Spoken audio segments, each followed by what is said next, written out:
Next on the agenda is the statement by the Vice President of the Commission, High Representative of the Union for Foreign Affairs and Security Policy on relations between the European Union and Turkey. And once again, I give the floor to the Vice President, High Representative, Mrs. Mogherini.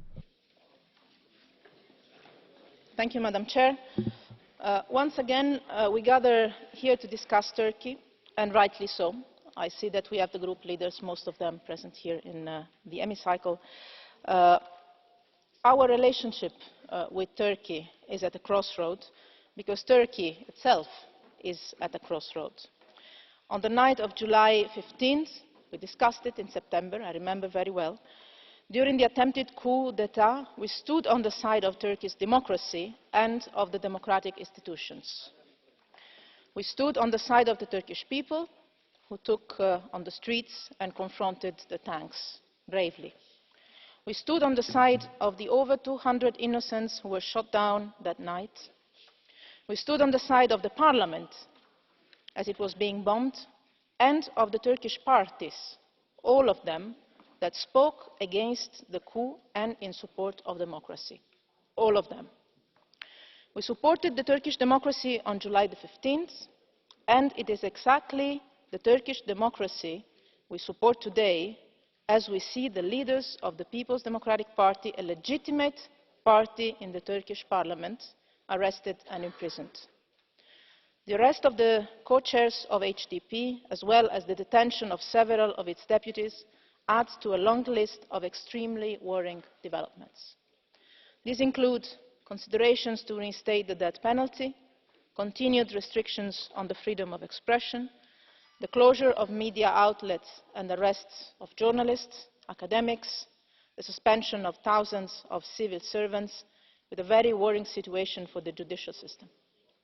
We have always been clear that the Turkish authorities have a legitimate right to hold the perpetrators of the coup and of terrorist attacks accountable for their actions. We have also called on all political parties to unequivocally condemn terrorist violence. At the same time, we know that the respect for human rights and fundamental freedoms is the strongest antidote to extremism and terrorism. Any allegation of wrongdoing must be established via transparent procedures in all individual cases.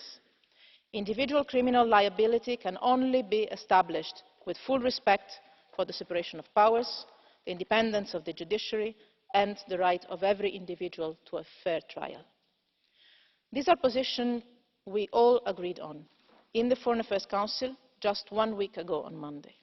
And all foreign ministers have agreed on the importance to maintain a unified and clear European Union position in line with our declaration on behalf of all 28 member states issued earlier on in November.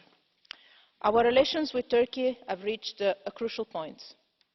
I believe the best way to strengthening Turkey's democracy, the most effective way, is by engaging with Turkey, by keeping channels open. The accession process has achieved important results in many fields, from the energy sector to both our economies and businesses, to the talks on Cyprus. And let me stress today how important talks on Cyprus are for us all. Turkey seems to be heading towards constitutional reform, and I would like to stress that this reform should serve as a platform to strengthen checks and balances, strengthen participatory democracy, and to address the Kurdish issue effectively. As we have made it clear on many occasions, the European Union stands ready to fully support the country to achieve these goals. The work goes on, and I have recently met with Turkey's Europe Minister Omar Çelik, but also with the Secretary General of the Council of Europe, Jagland, because cooperation with the Council of Europe is particularly important, and I really hope Turkey will address the concerns of the Council's Commissioners for Human Rights. What is crucial in the short term is a swift, fair and independent domestic redress mechanism to be in place. Failing this, we are going to see a flood of cases in front of the European Court of Human Rights, and I know talks are ongoing with the Council of Europe, of which Turkey is a member, to address this issue. I hope this work will bring results. There is much the European Union and Turkey can do together, starting, as I said, from Cyprus, but also on our fight against terrorism, on our economies, our businesses, on refugees, on the future of Syria we just discussed, or for the stability of the Caucasus. And in all these fields, we both need constant reciprocal dialogue. I always say that foreign policy is about building win-win solutions. If the accession process came to an end, I believe we would both find ourselves in a lose-lose scenario. Europe would lose an important channel for dialogue and leverage with Turkey. Turkey would lose a lot. And we would all lose an opportunity for greater friendship and cooperation among our peoples. In this spirit, we should also ask ourselves which tools and which instruments we have at our disposal in order to increase and not to reduce our leverage on Turkey's reforms and on its society as a whole. In order to do so, we need full clarity from our Turkish partners, indeed, on what they want. In that regard, it's clear that moving from rhetoric to action on the issue of the death penalty would be a signal that Turkey does not want to be a member of the European family, neither a member of the Council of Europe, which it is now, nor of the European Union. Membership means, first of all, sharing the values Europe stands for, and capital punishment is for sure not one of them.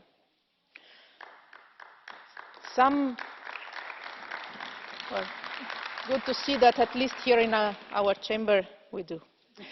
Some say that Turkey has to choose between the West and the East. Personally, I do not agree. Turkey can and should stay true to its nature as a bridge between worlds and cultures. But if Turkey moves farther away from our European Union and from democracy, it would lose part of its own heritage, of its own identity, of its own culture, and also of its own power. This would be in no one's interest, and certainly not in the interest of the Turkish people, all of them. The last time I was in Turkey, we all agreed that we need to talk more to each other, which we are doing, and a little bit less about each other. Sometimes we're doing. This is the attitude we need, I believe, both on the part of the Turkish government and inside our union. So we're looking forward to hearing your views. Both me and Commissioner Hahn will be listening carefully, very carefully, to your interventions. And again, let me thank you all, and especially, as I said, noticing the presence of so many group leaders, for a debate that I believe will be essential to shape the future of our relations with Turkey. Thank you. Vielen Dank. Thank you very much indeed, Ms. Mogherini.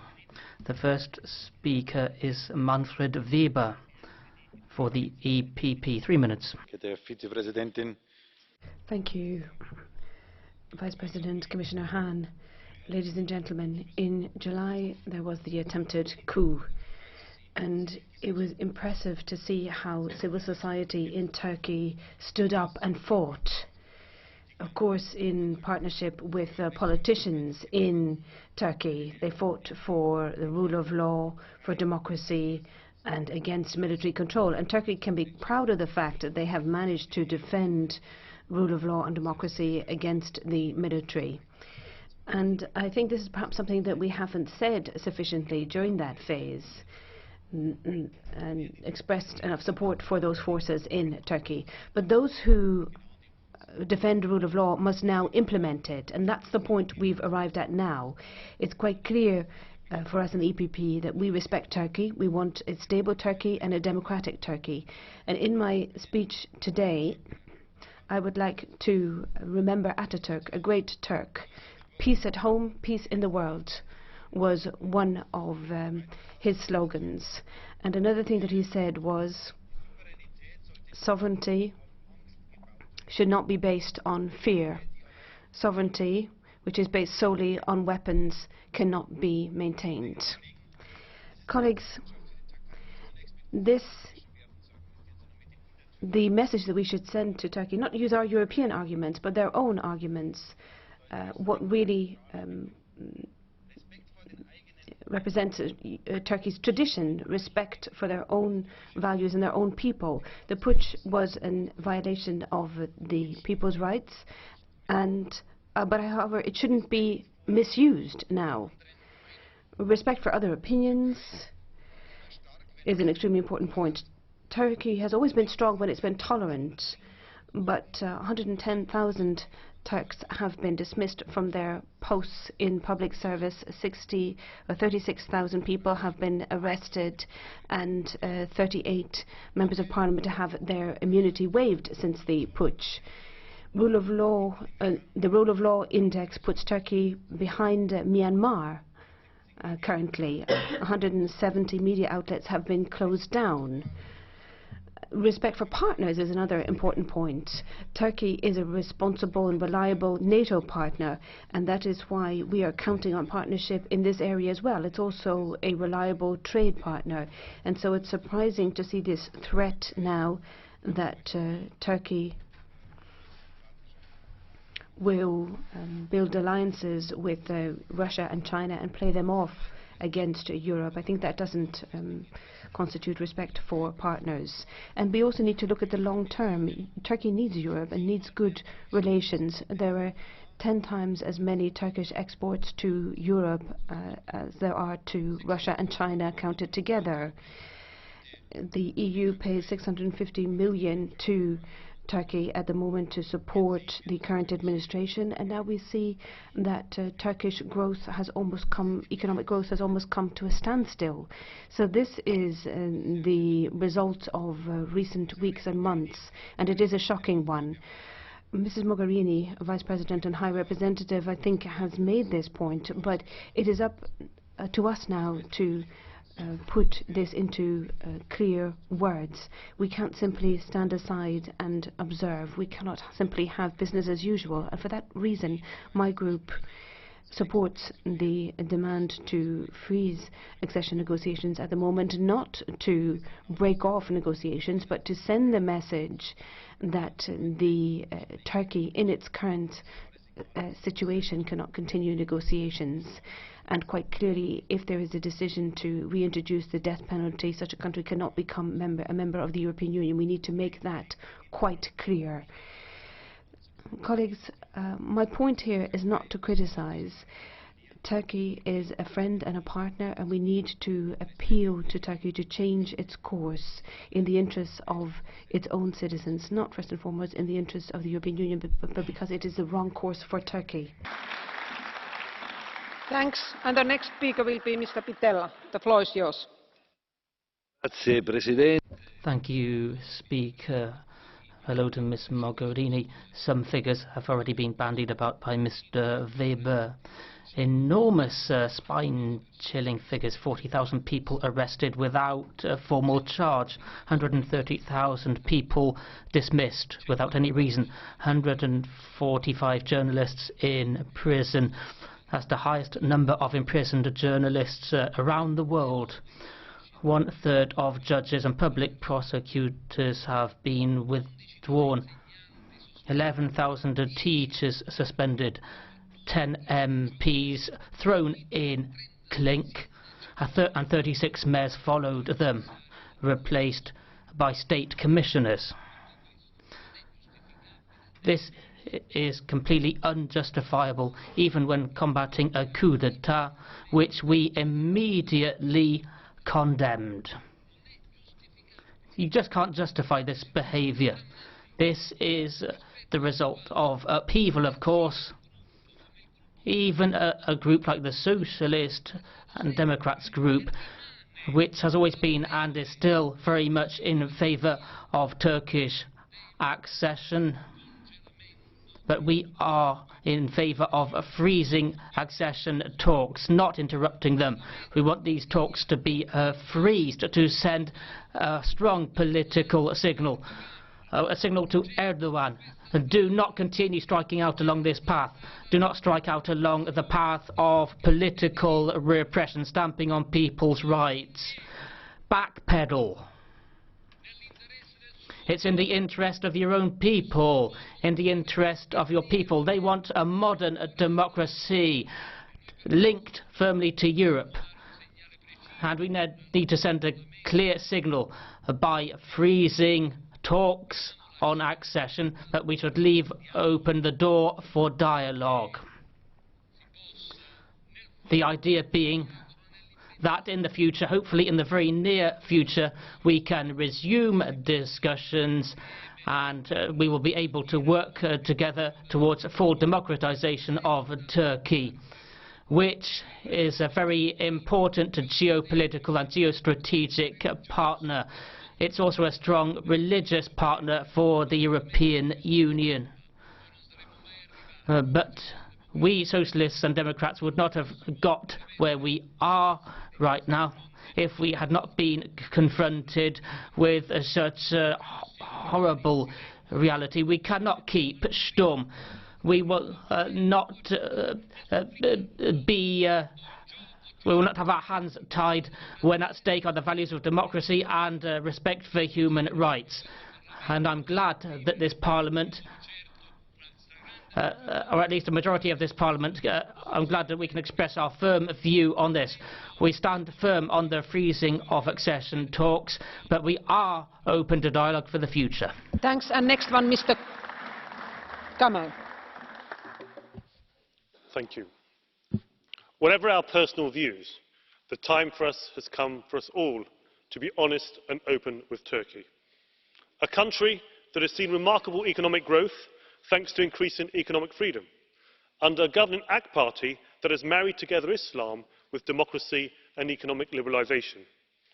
There are many who had hoped it could become a model for a new form of Muslim democracy in countries across the Middle East and North Africa, just as Christian democracy developed in Europe. And I am confident that many members of the AK party still share this vision. But we all have concerns over the actions of President Erdogan. Had he simply been content to be elected as a ceremonial president, rather than seeking more power as an executive president, there might be a little less criticism. But what we have seen recently raises serious concerns. Opponents being arrested, media being closed, minorities being persecuted. Across this chamber today, I believe many of us are now united in saying, enough is enough. Now, I fully understand why some politicians here and in our national capitals are reluctant to criticise Erdogan. I appreciate that there are much wider geopolitical factors at play. Sustaining the EU-Turkey migration deal after their generosity in hosting 3 million refugees, security cooperation, for they too have suffered terrorist attacks, and not wanting to push Erdogan into Putin's arms or into a corner. But we need to be honest with each other. And in wanting to be honest with Turkey, we need to be honest with ourselves. For far too long, we have dishonestly dangled the prospect of EU membership in front of Turkey. And you and I know there are so many reasons why it may not happen in our lifetimes. Prejudice against a predominantly non-Christian nation whose landmass is mostly in Asia. Fears over Turkey's future voting weight in the European Parliament and Council. Concerns over borders with Iran, Syria and Iraq as the EU seeks to extend its common security and defence policy, to name just a few reasons. But the EU continues to pretend that it is business as usual in relations with Turkey, yet more sticking plaster across growing cracks. In common with other groups, the ECR has members that are for, against and agnostic on the issue of Turkish membership. But we can all see that the current relationship is not working. So instead of business as usual, let us build a new relationship based not on false promises, but on honesty. Let us build a new relationship based not necessarily on EU membership, but on real cooperation. And let us build a new relationship based not on just fighting today's fires and problems, but on preparing for the challenges we all face for decades to come.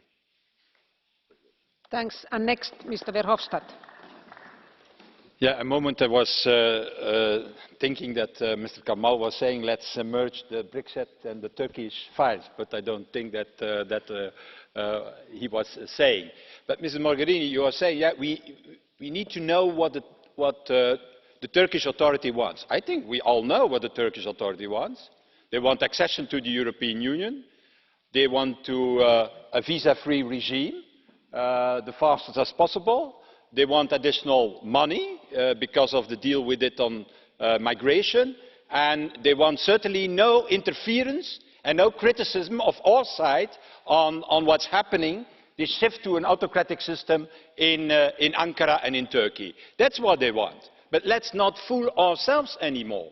We know all together that this is not in compliance with European values, that is not in compliance with European principles, and that it is, I should say, a very lack of courageous attitude not to see that President Erdogan is for the moment closing opposition media, jailing journalists, and at the same time also criminalizing a number of members of the Turkish parliament. That's the reality. And so instead of pretending, oh, we have still an open channel if we continue these talks, I think in such circumstances it is fooling ourselves, fooling our citizens, and also fooling the Turkish citizens, because many Turkish citizens would think that Europe is their future, and they don't find a future in these circumstances with a regime that is becoming more and more autocratic. So instead of continuing the illusion of accession talks with a regime that becomes more and more authoritarian, I think that we are losing credibility to do so. And you have heard it. There is, in my opinion, in this House, a unanimity, rather unanimity. There is never unanimity in a House as the European Parliament, but nearly, I think, a broad majority to say you have to freeze the accession talks for the moment. And you have put a number of conditions to restart them, these accession talks, once Turkey is compliant with it. And that brings me to a broader picture, because let's be honest, there is a broader picture. There is happening something in our neighborhood. It was Solana, I think, who said in 2003, well, everything is okay in our neighborhood. There is a ring of friends around Europe. Yeah, I can tell you today it's more a ring of autocrats around Europe. Erdogan, Putin, I'm not going so far to put Trump in that little list, but they are all doing one thing: bashing Europe, bashing our values, bashing and fighting against our European democracy. Let's be honest, let's face it. You have to face it, we have to face it. What's happening is Erdogan is against every Turkish movement in whatever country of the European Union when it's not in line with him. Putin is financing even groups here in this parliament directly, always nationalist, populist and anti-European. And let's face it, Mr. Trump is not better than that. His most important strategic advisor, Bannon, wants to launch an extreme right-wing website, Breitbart. He has done it already in the US. He wants to do it also in Paris and Berlin. In fact, to influence the German elections and to influence the French elections. And Mr. Trump wants even to take over the task of Her Majesty the Queen by appointing the ambassadors in the future for Britain. I'm always asking myself, Mr. Farage is not there, but it should be interesting that he could tell us, is that taking back control in Britain? I think one clown in Washington is more than enough. We don't need more than that, dear colleagues. So, in a certain sense, Ms. Mogherini, and that is what I hope, with the foreign ministers and with the leaders you are aware of. There is a fifth column active in Europe for the moment.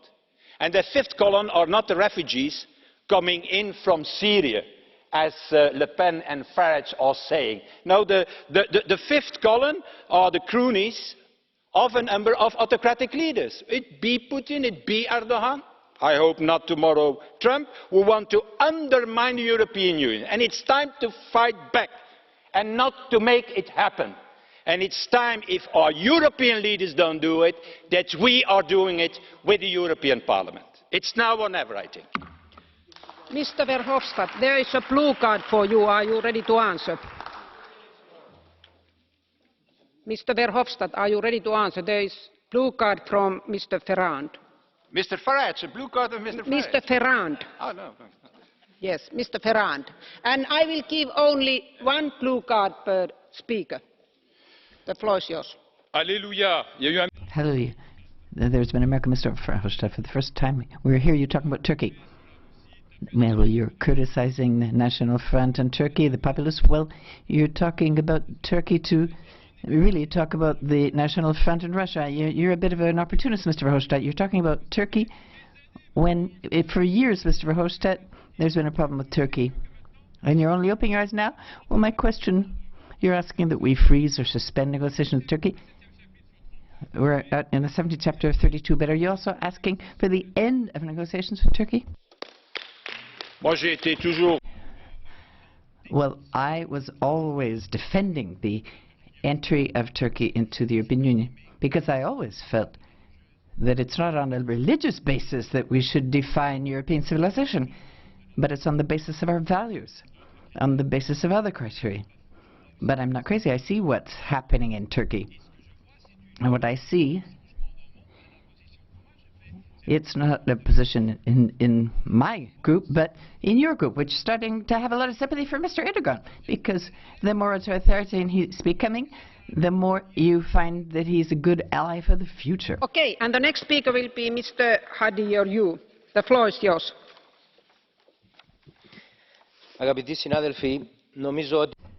Yes, thank you, Speaker. Honourable members. I think our Parliament would lose its last shred of dignity that it didn't take the step that it seems destined to take. I'm not going to comment on what's taking place in Turkey because I've got a minute and a half. But I would like to refer to the arrest of the leader of the third political party of the country that was supported by 6 million voters. We don't have anything against the Turkish people who are being subjected to enormous pressures and repression. But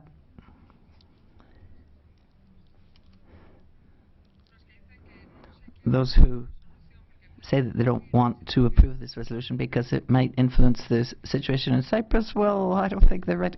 I think it's important that there be a meeting with Erdogan to talk about the situation, the security situation, and I hope the situation can be solved quickly. And I agree with Mrs. Mogherini when she says that we have to quickly solve the division of Cyprus.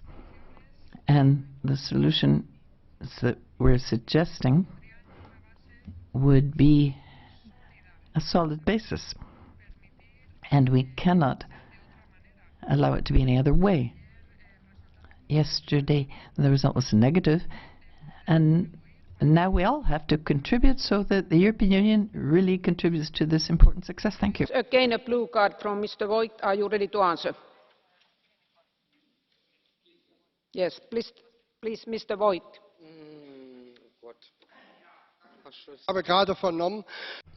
I've just heard that you could rightly criticize that supporters of the third biggest party in Turkey have been imprisoned, but I didn't hear you saying anything about the fact that in Greece, one of our member states, 18 members of parliament of the third biggest party were imprisoned last year. I didn't hear you say anything about that. How do you explain that? And the answer now.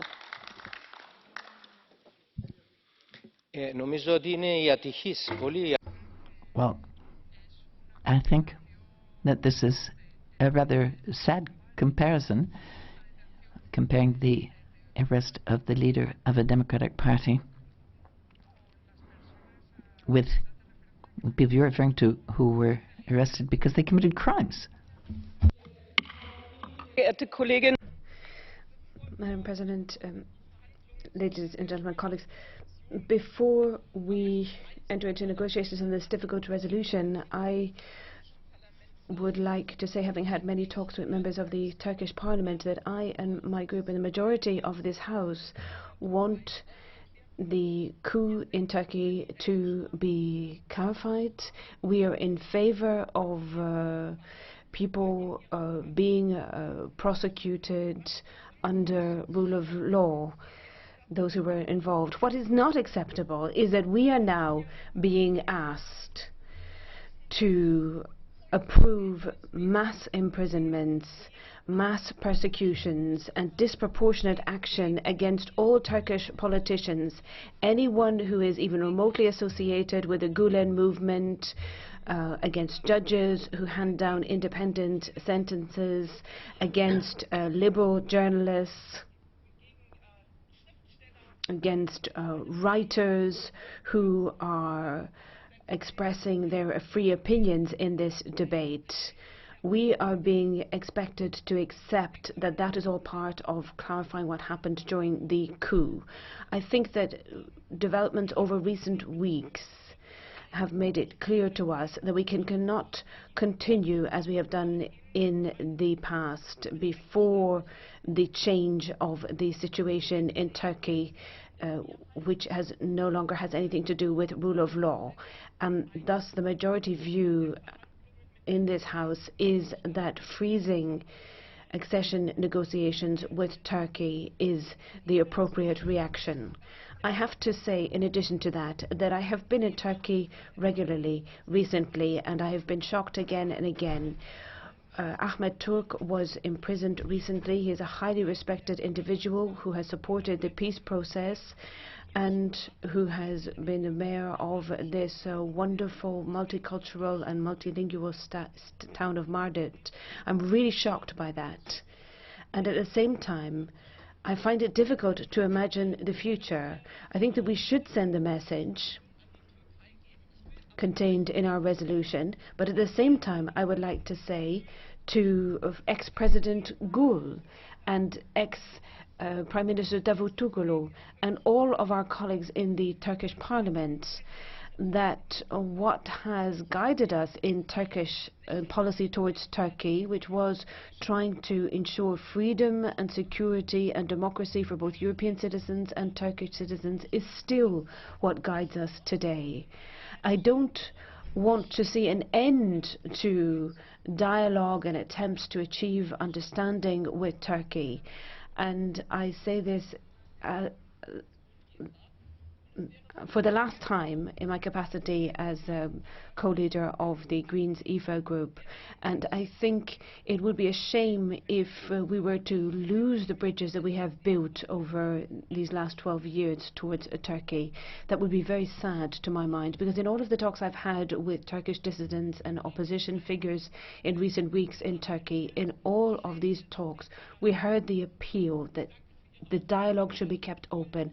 I would like to thank you for listening to me, and I look forward to working in the future with my colleagues here in the front row in other capacities. Mrs. Harms, there is a blue card from Mr. Van Dalen. Are you ready to answer?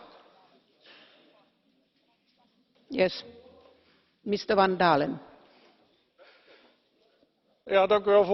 Thank you, Madam President.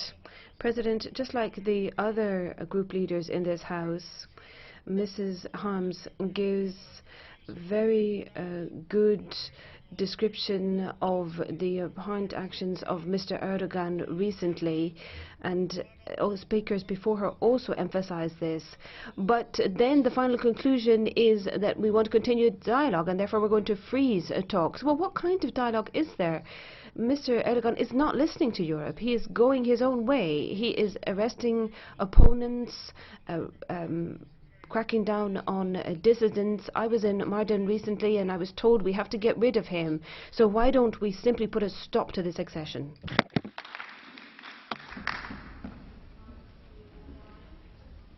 Ich traue mir im Moment nicht. Well, I don't dare try to describe the prospects for the future of EU-Turkey relations, but you have to try to look to the future, and I really do insist that it is in our interests for Turkey to return to rule of law, and that in our neighborhood here, but also in other areas mentioned by Mr. Verhofstadt, that we should have democratic countries there, because this is a guarantee of greater security for us and for our people. In the case of Turkey, if you think about the wider region neighboring Turkey, then a democratic Turkey can have an impact on the whole region and can have a stabilizing effect. And for that reason, dialogue and trying to achieve mutual understanding is something that we can never give up on. And next speaker, Mrs. Ferrara. Grazie, Presidente. Thank you, Speaker. Dear colleagues, Turkey is further and further away from Europe now. The counter-coup of Erdogan is shoring up his authoritarian power. He's suffocating the legitimate parliamentary opposition and civil society. Also, freedom of expression of the press and citizens is being quashed. This systematic repression is going on against those who oppose the government, particularly the Turkish minority. There has been an enormous number of arrests, dismissals of university professors, civil servants, members of the judiciary and the parliament. Newspapers have been closed down, and there's the spine-tingly prospect of the reintroduction of the death sentence, which completely undermines democracy and fundamental rights. The press is now saying that Erdogan has the right numbers for a constitutional reform to beef up his presidential powers so that he can arrogate to himself even more powers. Mention is also made of a horrible bill drafted by his party, the goal being to depenalise crimes against minors, and which would lead to more and more child wives. This it runs against the grain of Turkey acceding to the EU and runs against the grain of the international obligation to protect human rights. We need to condemn these actions. We don't just need hot air. Let us immediately suspend accession negotiations for Turkey, and let's cut off the funds for this. The circumstances are such that we could also call for the suspension of the immigration and asylum agreement. The EU and all member states must roundly condemn what is going on in Turkey and prevent this authoritarian swerve giving rise to ever more nefarious results. Mr. BORGHEZIO. Thank you. You really need to be daring and stick your head out. We, over the course of the years in the Parliament, over recent months particularly, have really clamoured for Europe to admit its hypocrisy. The poor Syrian refugees are exposed to Erdogan, this so-called friend of Europe and democrat. Today, I don't think he's any longer our friend. We've heard sugary words from the Commissioner. We don't understand what she intends to do with Turkey. We've heard that we need to save whatever we can salvage.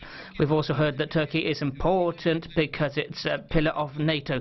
You did not say that some Turkish NATO officials are asking Europe for political asylum because we think that from one moment to the next they could be thrown in jail and shot. That's the situation of a country which falls outside the scope of our rules and the moral and historical vision of our European democracy. This country has a regime which we can't really work with. We already ought to have taken sanctions already and completely slammed the brake on negotiations. This is a very slippery slope we're treading. We don't only have the situation of refugees. What about all the representatives of Turkey in Germany? What about all the spies and the police officers working for the Turkish regime who are ready to sweep aside our democracy, and they are already doing so? It would take Trump to free Europe from certain dangers. I won't take your blue card because you're not entitled. Microphones off. No microphone. No microphone, but lots of shouting. Next speaker will be Mr. Brok. But I don't.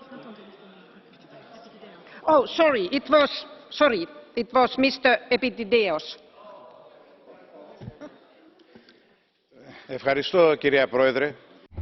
Yes, thank you, Speaker. As we all know, Turkey is a country which has never been governed really democratically. We saw this with the attempted coup on the 15th of July, which gave Erdogan the alibi to convert his country into dictatorship. The Turkish president is constantly condemning the European Union because we haven't been admitting him as a full member, but he doesn't talk about how his country hasn't done anything to meet the conditions for his accession. And they keep blackmailing the EU, threatening us with an invasion of migrants. And they keep occupying 37% of Cyprus. They threaten Greece with war. And they're trying to get rid of the Kurds in Turkey without talking about what he's doing in Syria.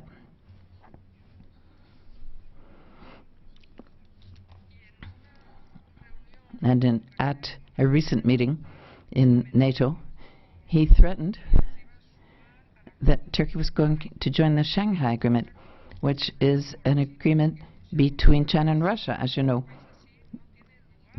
Can you imagine a country like that could have its place in the European Union? That's why we have to cut off these negotiations. There is a blue card from Mr. Dzhambazki. Are you ready to answer, Mr. Epitidios? Yes. Then Mr. Dzhambazki. Colleague, don't you think that the behavior of the Turkish president is much more dictatorial and unacceptable than ever, given the principles which we protect in the Union? The intervention in Syria is also not in line with the democratic principles. Don't you think that persecuting people, closing down editorial offices is something which has to be punished? Don't you think that this country has to be punished by stopping negotiations and also by withdrawing money support?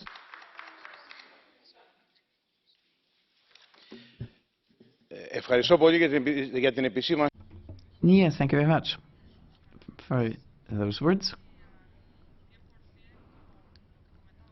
I mean, I agree 100% with you, but the way in which the European Union treats Turkey shows the scope of the hypocrisy that reigns. Those who come here and say what they say and say that they're Democrats, and they know that a country like mine keeps being threatened.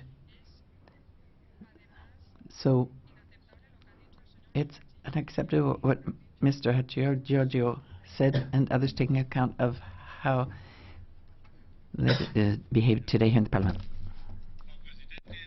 Dear Speaker, Commissioner, ladies and gentlemen, dear fellow members, Turkey is an important partner for us, objectively speaking. We should not neglect this fact. Secondly, a democratic Turkey under rule of law is of tremendous significance for us. By the same token, we must appreciate the fact that developments are going the wrong way. And the coup d'etat, which we've condemned, also the participation of the Gulen movement, this is being tapped into by the current regime in a disproportionate manner. We have had the arrests of MPs, lifting of immunity, the issue of the rights of journalists. There have been mass dismissals, which we cannot condone. These issues need to be clarified and the process slowed down. That's the only sensible way of going about things. We need to make it plain that the reintroduction of the death sentence means that things have come to an end. At the same time, we need to appreciate that we do have tools available to us. We are not beholden to Turkey. The customs union is a key example. 2/3 of direct investment in Turkey comes from the EU. It's important to make it plain that when it comes to refugees, it's not only in the interest of the EU, but also in the interest of Turkey. We need to help the 3 million people who have been received in Turkey. This is an important matter. And we need to pursue a sensible path of compromise, making it plain that accession is further away than ever. So let's stop negotiations.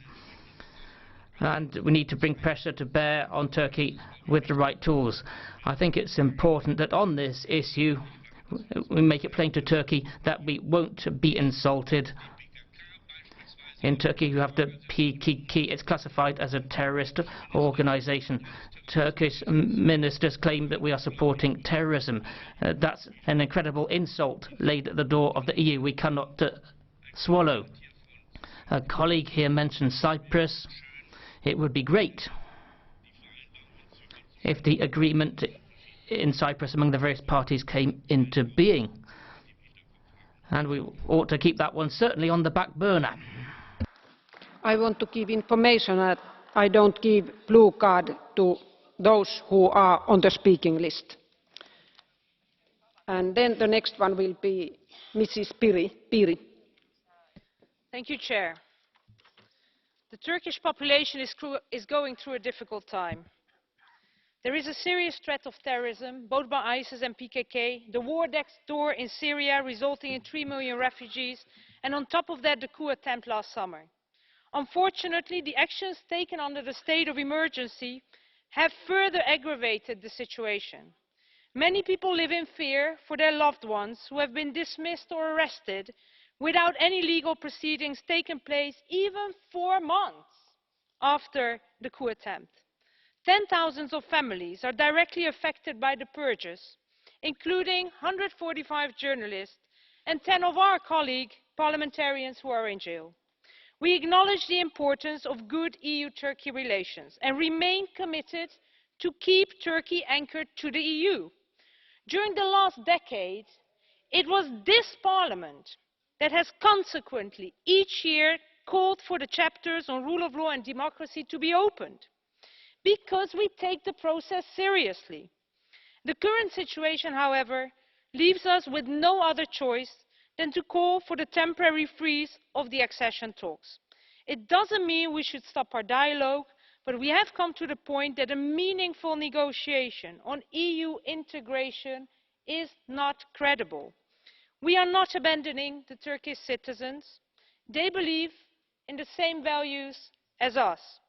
Nor are we abandoning the vibrant civil society that is today under so much pressure. Our doors remain open. We are merely reacting to what's happening in a country that says it wants to join the European Union. If we take our values seriously, we must send a strong political signal, and we expect our European leaders to do the same in December. Thank you. Mr. Demesmaeker. Enough, enough, enough. That is the cry of Turkish European associations who defend minorities, democracy and human rights in Turkey. This is the message that they sent me after an attempted arson attempt against the Kurdish Institute in Brussels last week. This is an NGO which has consistently called for dialogue and a peaceful resolution to the Kurdish problems. But we know the underlying reasons. Erdogan's crackdown, his purges, his persecution of the opposition and journalists, and his brutal imposition of power in Turkish Kurdistan, and the ambiguous role he has played in the fight against IS. Erdogan's Turkey is quite clearly not a democracy anymore. He has made that abundantly clear, both at home and abroad. Enough, enough, enough. That should also be the conclusion of Mrs. Mogherini and you, Commissioner Hahn. But unfortunately, we haven't heard that. You have simply expressed concern, but that is all. I no longer believe in this. It is unacceptable that a country whose leader has jettisoned the principles of freedom, democracy and tolerance still has the prospect of EU membership. We need to stop these negotiations and the financing, or are we also getting rid of our own principles? President Lambsdorff, but just a moment, there is a blue card. If you are ready to answer, from Mrs. Jaakonsaari. Puhemies, kuuntelin huolellisesti teidän puheenvuoronne, jossa sanoitte monta kertaa, että I've listened with attention to what you've said, and you said several times that we should break off negotiations with Turkey, but so you don't agree with the initiative of freezing negotiations for the moment in order to send a message to this state that Turkey has to take action to resolve the human rights situation and the security situation in the country. What do you think? Well, I think you didn't answer. You didn't listen to me. I didn't say that we should break off relations with them. I simply said that we should stop accession negotiations. We should stop dangling this prospect of EU membership and stop the negotiations and stop financing, because that's the only language he understands. Thank you, Speaker. We rightly heard that the most important thing to be a member of the EU is shared values. Does anybody here in this House believe that our values presently in Turkey are being lived up to? Freedom of the press, rule of law, freedom of research and teaching. Does anybody believe those values are being fulfilled? Signing off on the death penalty, will that be where the buck stops for stopping negotiations? Let's not forget that immunity of the 130 MPs was lifted before the coup d'etat. After the coup attempt, things just sped up, and many more people observed what was going on and saw that things were going seriously awry. Even before the attempted coup, we were not doing the right thing at all. Our relationship is a failed one. Both sides are saying, you should stop. Erdogan is saying, explain why you don't want to negotiate with us. And we are saying the same to him. These are not upright negotiations. And just look at the confused contribution there from Mr. Brok. What was he on about, for example? What about the position of the German CDU? The head of this party is against the accession of Turkey to the EU. The whole CDU is against this. Ms. Merkel is the head of the party. As Chancellor, Ms. Merkel said we should open a number of chapters to proceed with accession. The Turkish friends are saying, what is your stance? The stance of Turkey vis-à-vis Europe is also not upright. Let's call a spade a spade. There will be no accession. 85% of people in Germany, 80% in France are against accession. And let's replace this dishonest process with a new framework for better and more constructive relations. I reject what Ms. Mogherini said. I reject that. We should not smash our bridges. Let's not cease the dialogue. The thing is, we need to establish an honest foundation to reach out to an important partner, which Turkey will always be. Mr. Lansdorf, are you ready to answer from Mr. Fontoulis? Mr. Fontoulis. Θα ήθελα να μου πείτε πώς σχολιάζετε. Please, can you tell me how it seems to you the expansionist ambitions of Sultan Erdogan in relation to Greece, who wants to open up the Lausanne Treaty and wants to occupy the region of Phrygia and Mytilene in Greece.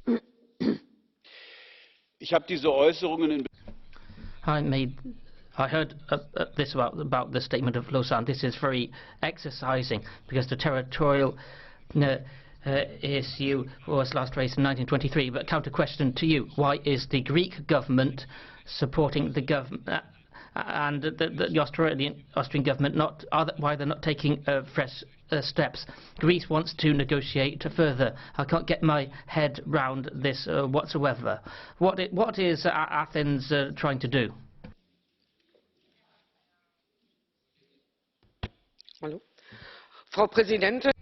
Madam President, ladies and gentlemen, what has the EU done to prevent Turkey from drifting into dictatorship?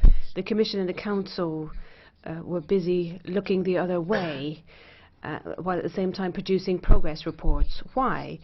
Well, the NATO partner, Turkey, needed to be kept on our side.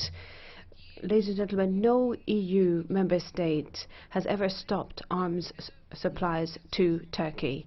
So the time for expressing concern is gone. I would call on the Council to put an end to the refugee arrangements and to free themselves of the political imprisonment by Erdogan. In addition to the deaths in the Mediterranean and refugees bereft of all hope, we also have the problem of the Turkish and Kurdish opposition. They're also on our consciences. We can give the Sakharov Prize to Kurdish opposition figures, but that can't make up for the failure of the EU. Blue card again from Mr. Usadowski. Are you ready to answer? Yes, then Mr. Usadowski. Przewodnicząca, koleżanki i koledzy, mamy tutaj do czynienia. Ladies and gentlemen,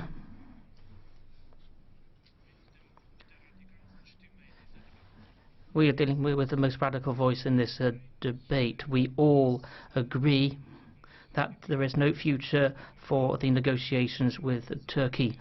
But why should we not continue to talk about refugees and migrants? Valero.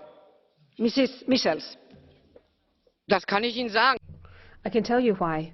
Because right from the very beginning, this refugee deal was a terrible one at the cost of the refugees. Turkey has offered us a deal which means that we became dependent on Turkey, and this was really a terrible deal right from the very beginning. Fru ledamot Valero. Thank you very much, Speaker. Now, the best way to support democracy and better respect for human rights and the rule of law, and to have peace negotiations with the Kurds, is something that the Greens have always supported. But we have to have people to negotiate with, and you can't negotiate with Erdogan. Everything's going in the wrong direction in what he does to get closer to the EU. So it says, as Mrs. Mogherini said, it's very difficult for them to become a member. But it's very difficult to find another way than to freeze the negotiations. But it's not enough.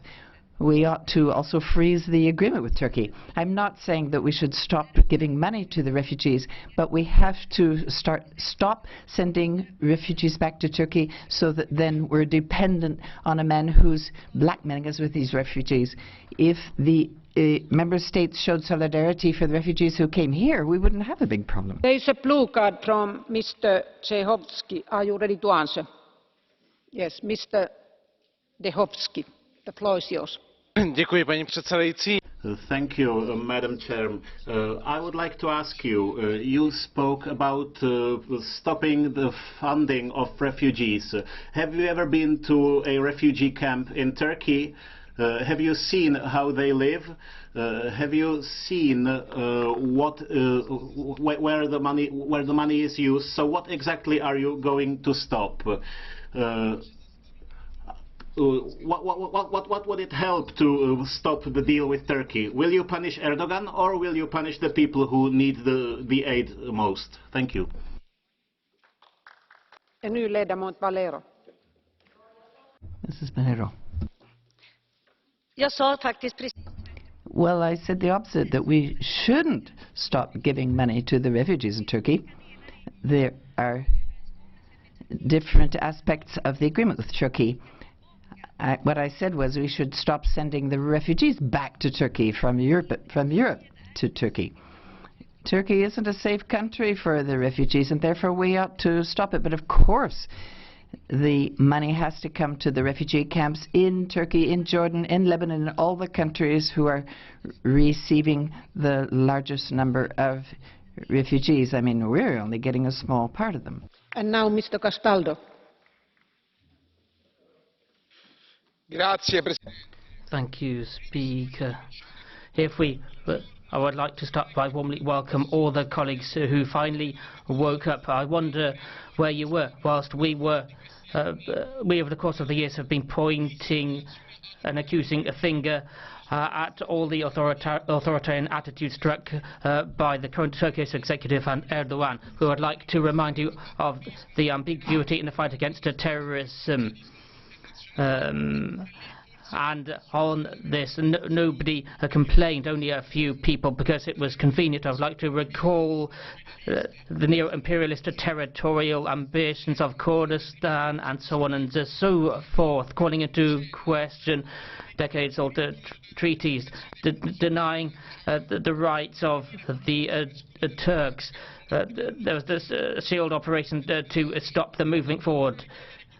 In the fight against Daesh, this continuous denial of human rights, undermining of civil and political rights, 12 MEPs being arrested, MPs like us who had their immunity lifted and are now in Turkish jails. Let's recall the arrest of 142 journalists, including Atalay, 11th of November. What about the dismissals of judges, police officers, teachers and so on, and the proposal to lift the penalties on sexual offences against minors as long as they marry, and the possible extension of his mandate to 2020. Democracy in Turkey no longer exists. This is something we should not turn a blind eye to whatsoever. We need to react accordingly. Let's have an immediate suspension of the accession process and the associated funds. Let's immediately reject the illegal agreement on migrants. And let's not be blackmailed here, because we cannot be stymied by the fears of Merkel in the run-up to the German elections. Civil society in Turkey is calling on us right now to give a clear, punchy answer. And without this punchy answer against Erdogan, we will be leaving them in the hands of fate. There is again blue card, this time from Mr. Frunzulică. And if you are ready, I will give, but this will be the last, because we will try to keep on time. We have still 8 debates, and I will leave time also on the catch the eye. But now, Mr. Frunzulică. Thank you very much, Madam Chair. Dear colleague, you mentioned immediate suspension process of accession of Turkey, and I agree with lots of things that you said, but at the same time, don't you think so this is going to have a counterproductive effects on Europe, and no positive results on developments taking place nowadays in Turkey, and at the same time we are going to abandoning democratic forces in Turkey, for whom the EU anchor still remains important if you are doing such a thing, and last but not least, we are losing any leverage on Turkey proceeding in this way. Thank you. And now the answer, please. Thank you for that question, Mr. Frunzulică. I can tell you that to date the strategy of turning a blind eye and carrying on negotiations despite what's going on has not proven its worth, because Erdogan has stuck to his guns. So presently the only possibility of reopening a serious dialogue is to show how credible we are as interlocutors. Denouncing these acts of violence, we need to show we're taking strong decisions and implementing them. So we'll see whether the Turks can thus be caused to account. We cannot continue to turn a blind eye and be blinkered. If we do so, there will be no glimmer of hope in having a decent diplomatic relationship with our Turkish counterparts. Now, Mr. de Graaf.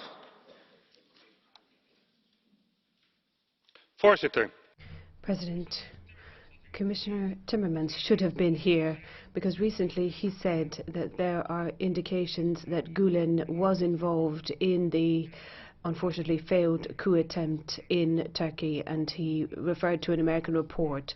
On the 16th of August, Turkey declared that there was no evidence of Gulen's involvement, or there was evidence, and asked for his extradition.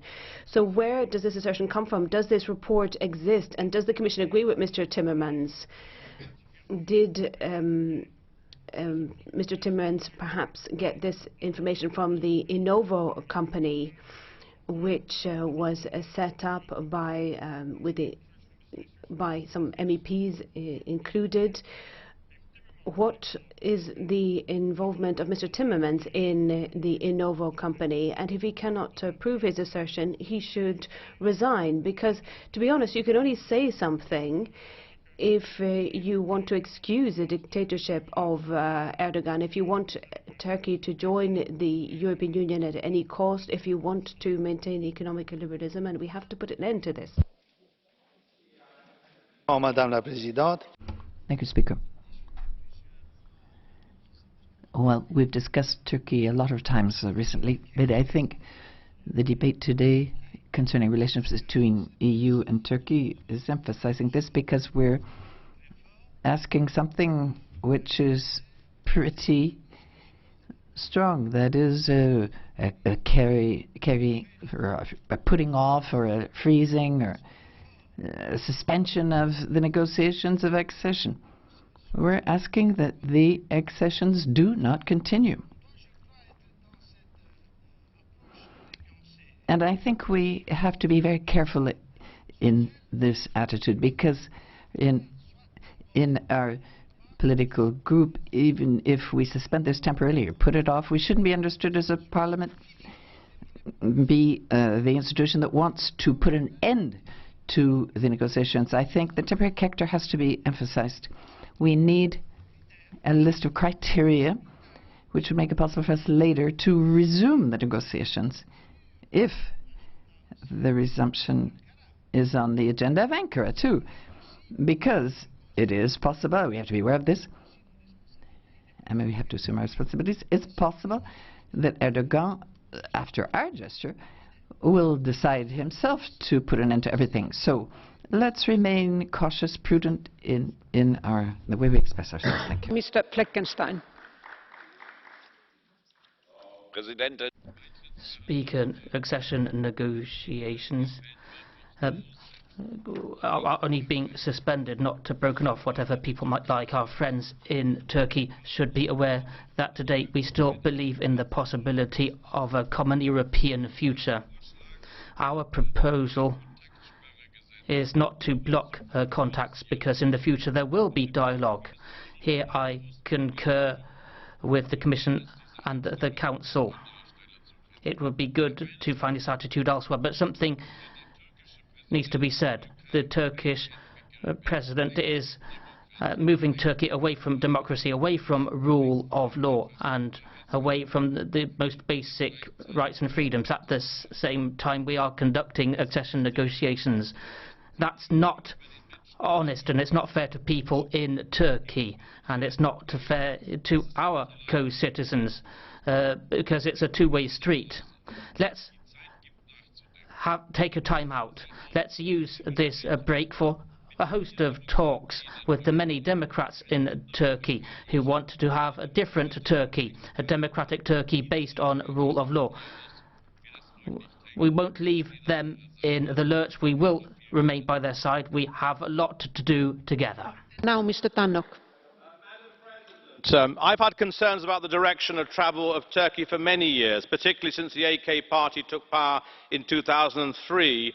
And following his inauguration as president and the subsequent attempted coup, we find President Erdogan on an increasingly authoritarian trajectory, now with the arrest of journalists and opposition MPs. His latest comments suggesting that Turkey, a NATO member state, could join the non-democratic China and Russian-led Shanghai Cooperation Council highlights my concerns. And coming so soon after he railed against inaction at the UN Security Council over Syria, where he supports jihadi insurgents. Let's remind ourselves that it's his friend Russia, Mr. Putin, and China that have done most to prevent any action on Syria at the UN Security Council.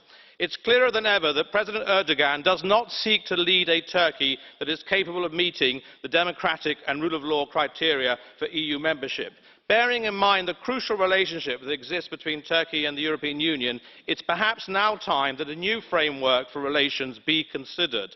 Sadly, the EU-Turkish relationship was a key issue during the Brexit referendum campaign and helped to deliver a Brexit result. Very sad indeed. Mrs. Schaake.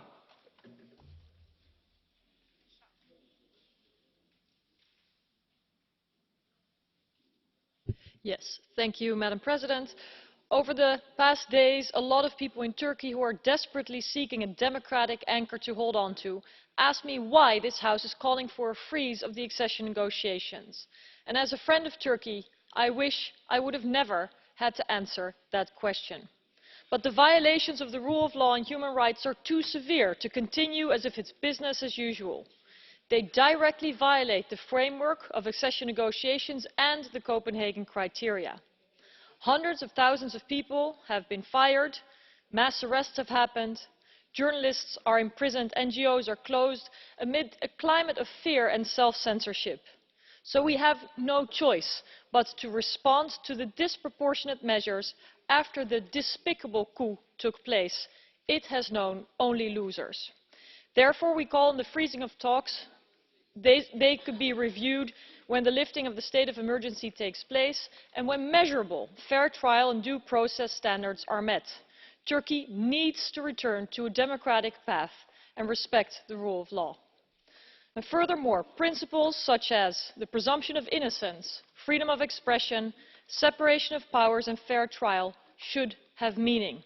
And frankly, the EU is already losing credibility when it comes to being a community of values, and that is unacceptable. The statement or deal or whatever it's called on migration with Turkey is a case in point. Our vote to freeze negotiations is intended to emphasize democratic principles that the EU cherishes are more than a dead letter. Malin BJÖRK. Thank you, Chair. Erdogan's jails are being filled up with political prisons, journalists, NGO members, and hate crimes against minorities are increasing. To my colleague in the HDP, you stand for hope and peace and democracy and a future, and you have all of our solidarity. So what's required of us now? Now, I can't speak when people are interrupting, and so I think you should add a bit of time to my time. Shall I start again? No, I prefer to start again, because I was disturbed. It's not a problem for me, I can start again. Erdogan's jails are being filled up with political prisoners, and NGOs are being forbidden, and then minorities are being subjected to hate crimes, and our colleagues in the HDP are being jailed. And I will say to you, to our colleagues in HDP, that you stand for hope, democracy, peace and a future, and you have all of our solidarity. Now, what should we do? What's required of us? First of all, let's conclude this shameful agreement with Turkey to stop migration. I think it's hypocritical to cooperate with Erdogan in that way. Europe has to take care of its own reception of migrants. And as several people have said, we ought to freeze the accession negotiations with Erdogan's regime. The negotiations could be taken up when the rule of law is again installed. And last but not least, we have to give support to all those fighting for democracy, for HDP, in the media, for the journalists, all of those who stand up for democracy in Turkey.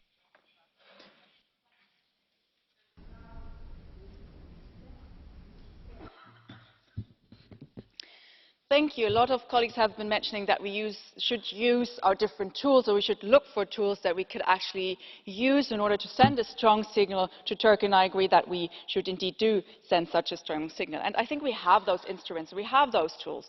And there's the customs union. The Commission is saying that still this year they want to propose an enlargement of the customs union. I think it's a completely wrong time at this moment when we have so many human rights violations, so many people put in prison, to talk about the enlarging of the customs union. I think we really shouldn't do that, and we as Parliament can say that we will not agree to that. And secondly, the Turkey deal is not so much an instrument we have, but it's an instrument we have given to Erdogan against us. I think that was a very wrong decision. Of course, also for human rights, but also because it makes us and member states dependent on Erdogan's goodwill. We should absolutely stop sending people back to Turkey. We need to have an EU pact instead, because the answer to that question can only lie within the European Union. Thank you. Nyt ledamot Winberg.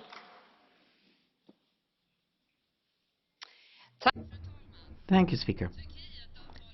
The Turkey agreement should never have been concluded. It was just a way for Turkey to blackmail the EU. And that's what a lot of EU critics have said. The 3.9 billion euro that have been paid could have been much more useful in the neighborhood of the conflict. Maybe we should hand out credit cards in Turkey with no conditions. I mean, we're giving an economic stimulant package to Erdogan, and since the agreement was reached, Erdogan is threatened that he's going to let in all kinds of migrants in Europe. Now, EU isn't going to bear another migrant crisis. I mean, EU member states should get its borders back so that we can give a signal to the migrants that they're coming into states. It's not a question of just stopping or freezing these negotiations. We have to put a real end to them, throw it in the garbage bin. Mr. LeBreton. Thank you, Madam President. The European Parliament is trying to give itself a good conscience by protesting against violations of human rights by Turkey. But these protestations are simply trying to dupe public opinion, because the EU has given in to Turkey by accepting this shameful refugee agreement. Erdogan is laughing at us and is plunging his country every day in Islamic obscurantism. And as we are speaking now, he is proposing to the European Parliament to adopt a law which would mean that rapists will not be subject to prosecution if they marry their victims, even if they are minors. The Union, nonetheless, is continuing to accept the idea of membership for Turkey. It has turned its back on European values to such an extent that it no longer defends women and children. It is submitting to radical Islam. I call on France and other European countries to draw conclusions from this, as the UK has already done. Thank you very much. Should we break off these negotiations definitively to Paul,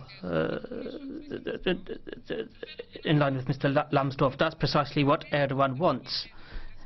He wants us to turn the back on Turkey, because at last he could point the finger at Turkey and blame us for everything. The tourism has already gone down dramatically. The climate of fear will deter investors from abroad even more, and the country will be down-rated.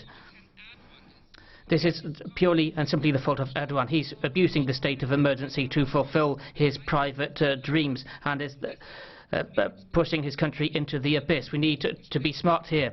We need to keep channels for talks open. Freezing talks is the right way of going about things. We should not break these talks off definitively. As people have already said, in the future there is the possibility to think about other means to act, including the customs union. Ms. Fajon.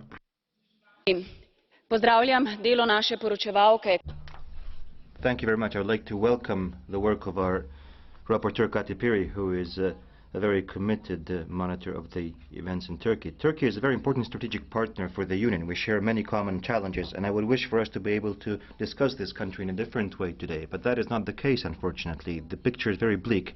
The number of imprisoned politicians, journalists and intellectuals is unacceptable. Every day we receive news of suicides in prisons. The number of victims is on the rise. Our colleagues were not allowed to visit the imprisoned opposition leader this week. Even our colleague Ms. Piri was denied entry into the country. All of this puts under question the existence of democracy in Turkey. We cannot act as if it is a business as usual scenario. The respect of human rights, the rule of law, or the death penalty are not up for negotiation. That is why I very much support the suspension of negotiations, and I certainly hope that the future discussions will be conducted in a better way. Ευχαριστώ, κυρία Πρόεδρε. Όσοι νοιάζονται τόσο πολύ για την Κύπρο, θα έπρεπε να... Well, for those of us who are so worried about Cyprus, we have to realize that what Turkey is demanding to solve the situation in Cyprus would violate the human rights of the Cypriots, who are subject to constant violation of their freedoms. And they're threatening to turn Cyprus into a Turkey protectorate. The negotiations to solve this situation have already failed. And sanctions are not being applied against Turkey, as was done against Russia.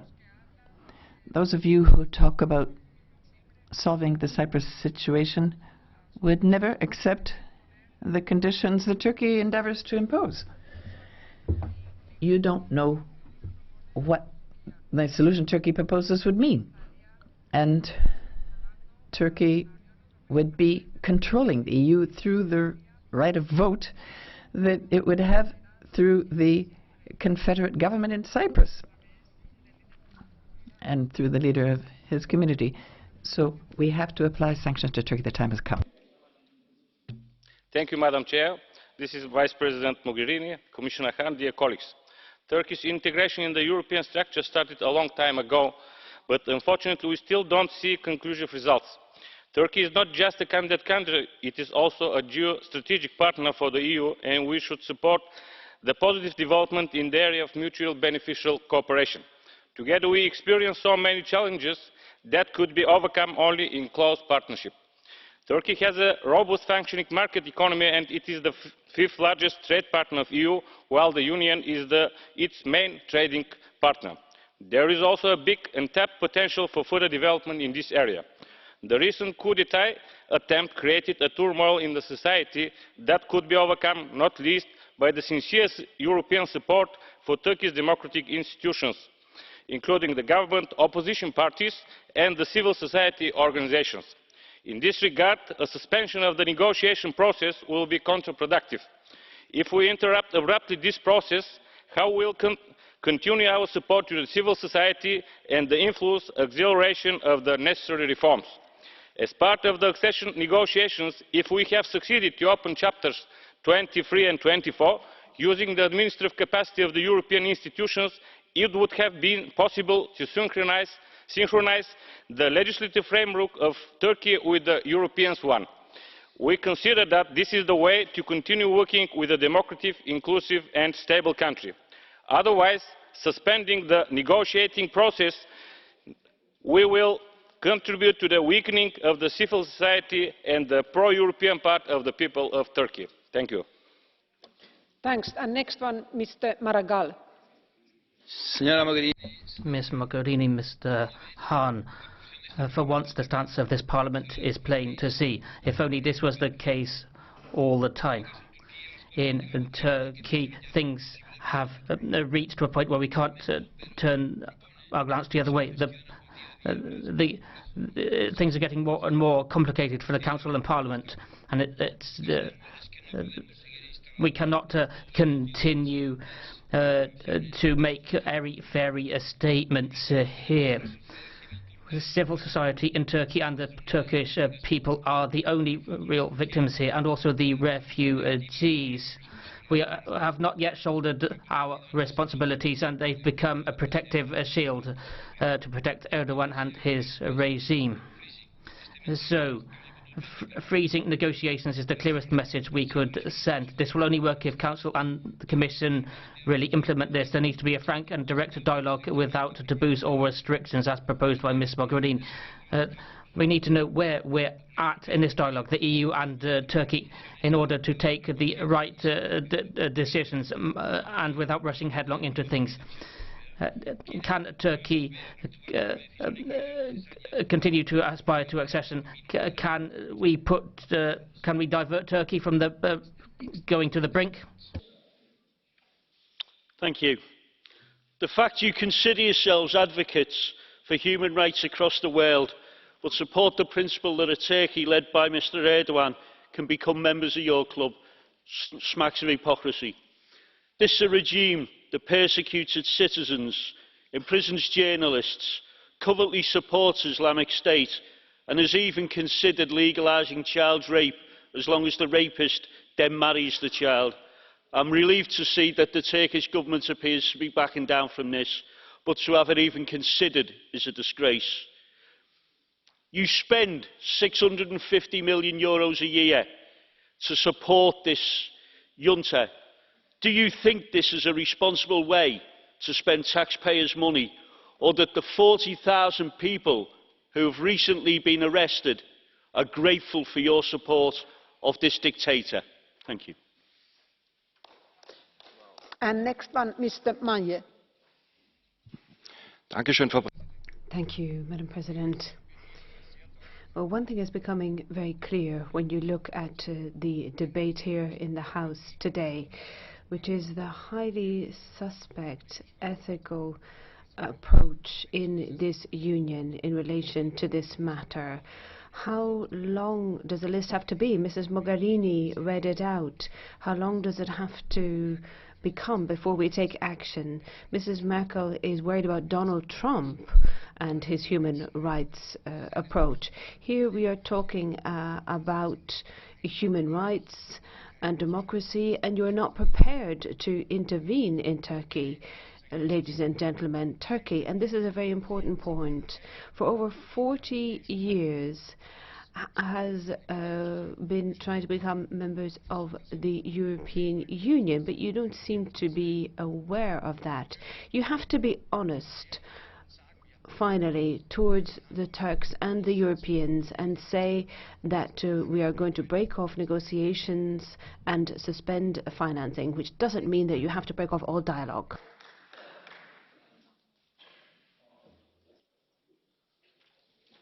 Yes. Thank you, Madam Chairman. I would firstly strongly condemn the accusations that Mr. de GRAAFF made at, among others, our colleague Marietje Schaake. But I do believe, and I say this to the European Commission, that there is some need for clarification. I will give you the exact quote that the first Vice President of the European Commission gave to the Belgian magazine Knak. And he said, I quote, "On the basis of American research, there are indications that the Gulen movement did play a role in the coup in Turkey." That's the end of the quote. And that's quite a statement, and it caused quite a stir in Turkish communities, including in my country. My time is limited, so I will ask the Commission only one question. Can they clarify, is this the position of the European Commission? What research are we talking about? Because until now this research is unknown to the European Parliament, but mainly, is this, the fact that the movement itself was behind the coup, the position of the European Commission? Thanks for shedding light on this matter. Give the floor to Mrs. Lauristin. Mrs. President, High Representative and Commissioner, I think that we have to take very seriously these grim news which every day are coming from Turkey about more and more merciless violations of human rights in prisons and elsewhere. And the latest messages which are coming from social media are even more warning, because there are really social media signals about the planned massacre in the prisons in Turkey under the pretext of planned unrest. And it could seem like fantasy, but for us people who know well history of Stalinism, it's really well-known pattern. This kind of provocations, fake trials, it's well-known pattern. And I suppose it's important that EU and you, Mrs. Mogherini, yourself personally, make everything that we will have objective international team to investigate the situation with prisoners in Turkish prisons, situation with tortures, with 21 suicides, alleged suicides, and so on. And in this situation, really, we don't have any other option. If we want to be taken seriously as a guard of human rights all over the world, then we have to react. And we have to react and give Erdogan the clear message that he had overcome and breached all red lines. And there is way back. And for that we want to freeze the talks, not to finish them. There could be way back, but this is way back for Turkish people, Turkish nation. And we have to do all we can that Turkish nation will have this way back. Thank you. Thank you. The next speaker is Mr. Van Orden. In 1 minute, please. Let us be very critical, but many of us have long pointed out that if over many years we treated Turkey with disrespect and disdain, we shouldn't have been surprised if she should decide to go off in a different direction and give up the Western orientation that she's had for this past 100 years. I've just returned from Istanbul, where I was attending the NATO Parliamentary Assembly. I can tell you that many Turks are angry and disappointed at what they see as lack of support from those that say they are her friends. Turkey sees how she stood firm throughout the Cold War at the borders of the Soviet Union. She's now at the heart of this arc of crisis in the Black Sea and Middle East region. She's suffered perpetual terrorist attacks over decades, particularly from the Soviet-created PKK. She's now hosting nearly 3 million refugees, costing her $25 billion. She's in the front line of the fight against Daesh. She's suffered an attempted coup. It could well be the case that Turkey in due course will seek a different relationship with the EU to full membership. That should be her decision. Please may I finish, Madam Chairman? It would be a gross strategic error for the EU itself to slam the door in the face of Turkey, a country of crucial geostrategic importance, a staunch NATO ally for 64 years, a crucial partner in combating jihadism, and with so many positive links to Western Europe. Don't forget. Thank you. Thank you. The next speaker is Mr. Kukan. Thank you. Stop the train. Thank you. Thank you very much.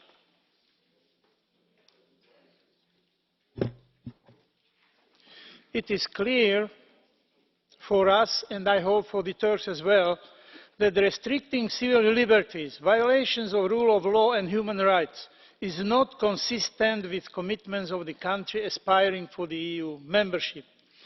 Nevertheless, we should not take hasty decisions, but rather think how to maintain our relations instead of cutting Turkey off.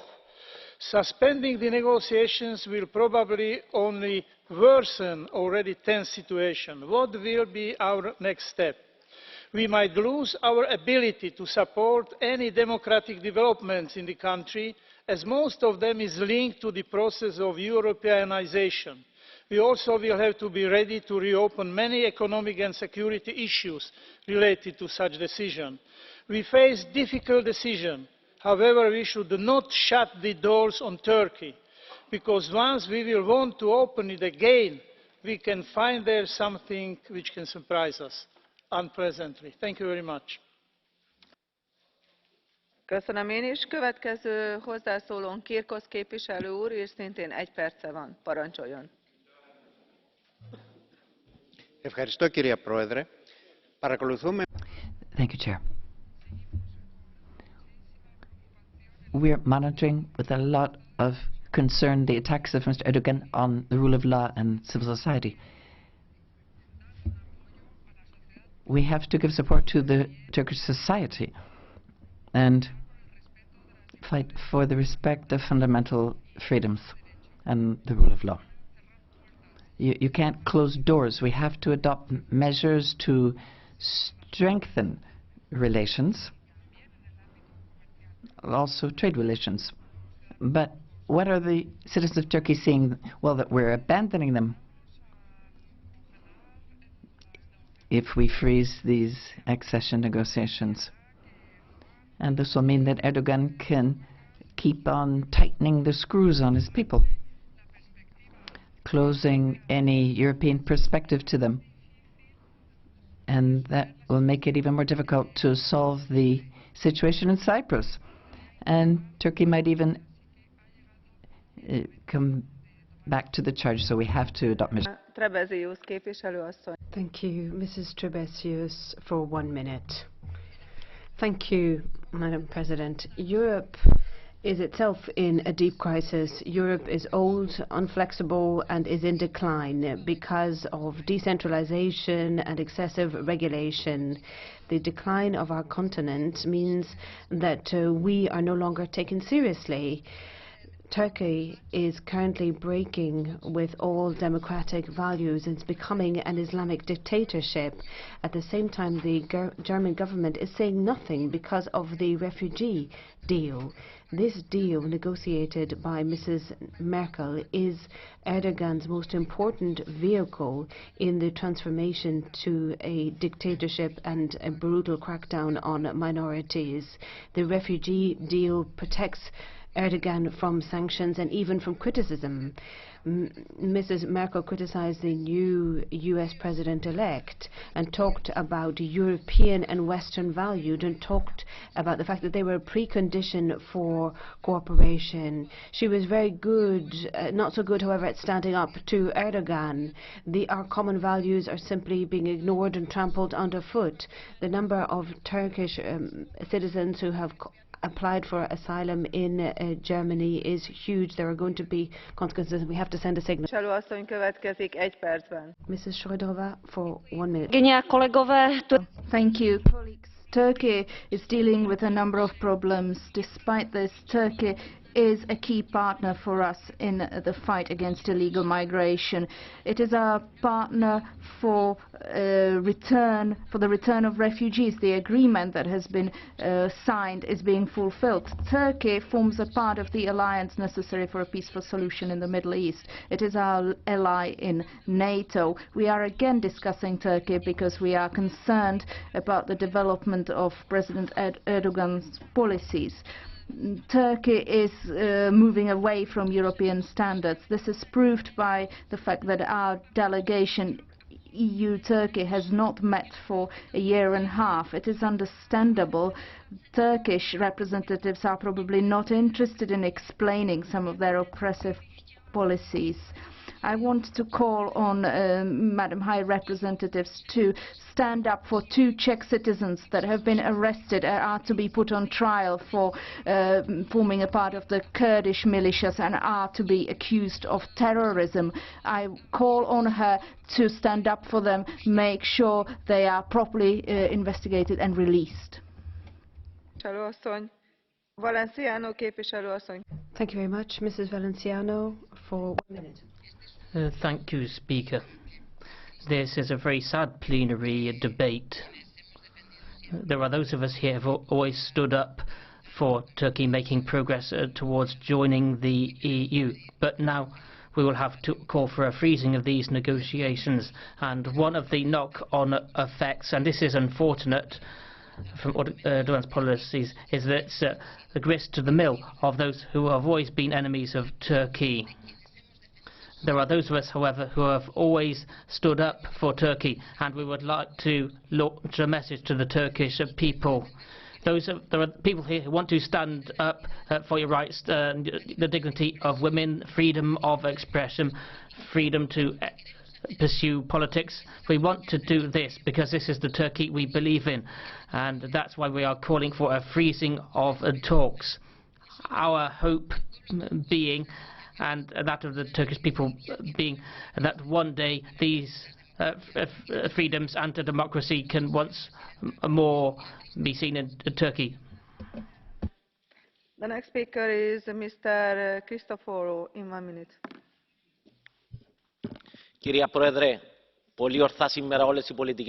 Yes, thank you, Speaker.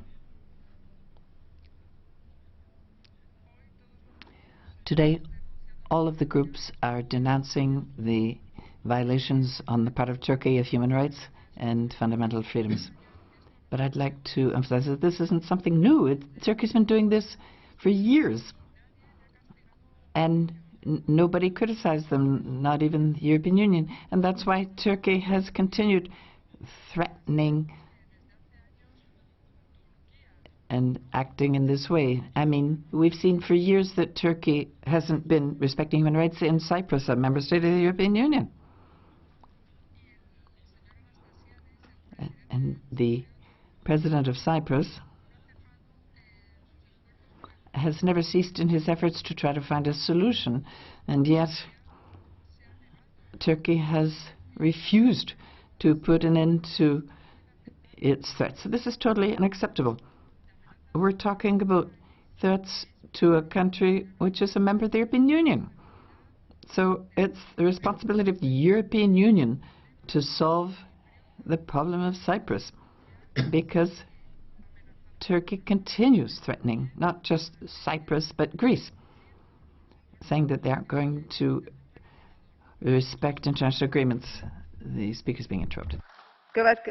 Következő hozzászólónk, The next speaker is Mr. Dante. 1 minute. Teljes késésben vagyunk. Tessék. 1 minute, please.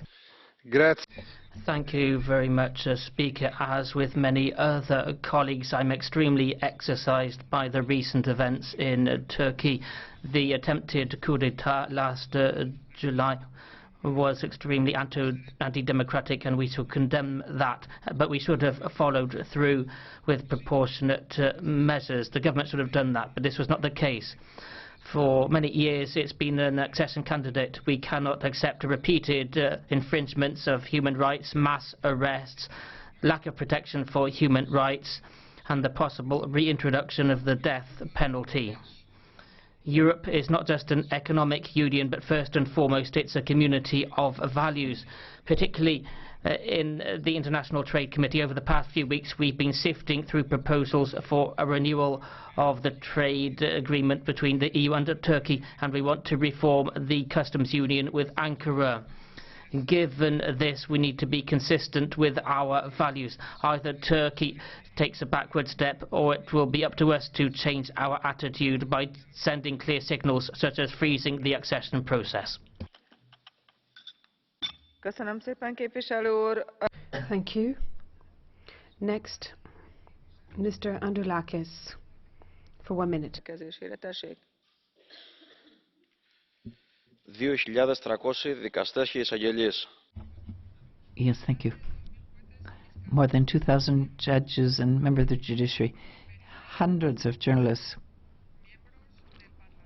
members of the parliament, including Mr. Demirtas, are imprisoned, and thousands of officials have been suspended from their posts.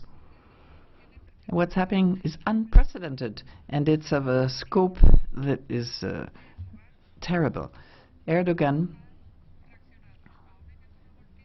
has reacted, he's reacted against an attempted coup with another coup against human rights. He's not fulfilling the agreement with about the refugees. He's not recognizing their rights, and he isn't respecting the borders respected under the Lausanne Treaty. He's only thinking about his political survival in his power. And up to now, we've responded by keeping silent, but now we're going to have to make our voice heard. And if we continue along this path, we won't be able to continue negotiating. We'll have to put an end to the aid that Turkey receives in form of pre-accession. Thank you. Mr. Papadakis, for 1 minute. Thank you very much, Madam President. I think that today it is high time to answer 2 important questions. First of all, what kind of Turkey do we want? And secondly, if our position, or whether we think about whether our position so far has actually contributed to the current situation. Well, we want a Turkey which respects citizens' rights and which respects sovereignty. We want a Turkey which doesn't occupy other small countries in its region. And Europe's position towards Turkey so far, has that been successful? No. Quite clearly not. And I would like to remind you, all the resolutions we have adopted so far on Turkey, Mr. Erdogan has always replied, well, we simply throw these in the bin. And then finally, this morning, just this morning, Turkey showed its position once again. There were threats in relation to the Cyprus issue. Thank you. Mrs. Ward, for 1 minute. You have the floor. Yesterday, I returned from my second visit to Turkey in less than a month, and I can report that the climate of state repression continues unabated, particularly against HDP political opponents and civil society. Erdogan's forces are cranking up the level of fear and intimidation amongst the population, using the smokescreen of a state of emergency to carry out a policy that looks very much like ethnic cleansing in Kurdistan. Having bombed and cleared whole neighbourhoods in Sur and Nusaybin, parents are now denied the right to bury their children killed in the process. And the shutting down of media outlets reporting from the ground means that the world does not know what is happening. Turkey is fast slipping into a fascist state, and we must rethink our relationship with our European neighbour, because European values of democracy and human rights are being sorely tested. When an elected member of the AKP ruling party can bring forward a bill that legalises rape of a minor by means of child marriage, we should all worry about how things will end. Thank you. Most pedig rátérünk a KSDI eljárásra. Nagyon sok. Thank you very much. Now we come to Catch the Eye. We have a lot of requests.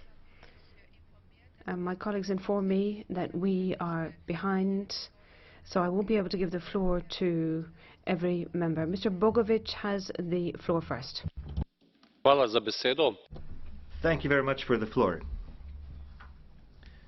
The advocates of EU enlargement towards Turkey were quite credible until 2012-2013, but that is when their credibility started waning. Today, this is becoming a very much incredible situation. I think we have to call a spade a spade. Turkey, as is today, simply cannot become part of the European Union. It is not a country that would respect our values. I myself would ask myself whether Turkey even wants to enter the European Union and respect the values we advocate in the EU, or do they expect the EU to adjust to them? So I think it's only right for these negotiations to be suspended, and I also think that we need to think very carefully about how to protect our interests, our European interests in Cyprus and in Greece, and I also am afraid we will have to start preparing for a new wave of refugees, because the measures undertaken by Erdogan can be the strongest ace up his sleeve. Thank you very much. Mrs. Ana Gomez. Barred from visiting fellow Turkish parliamentarians in prison.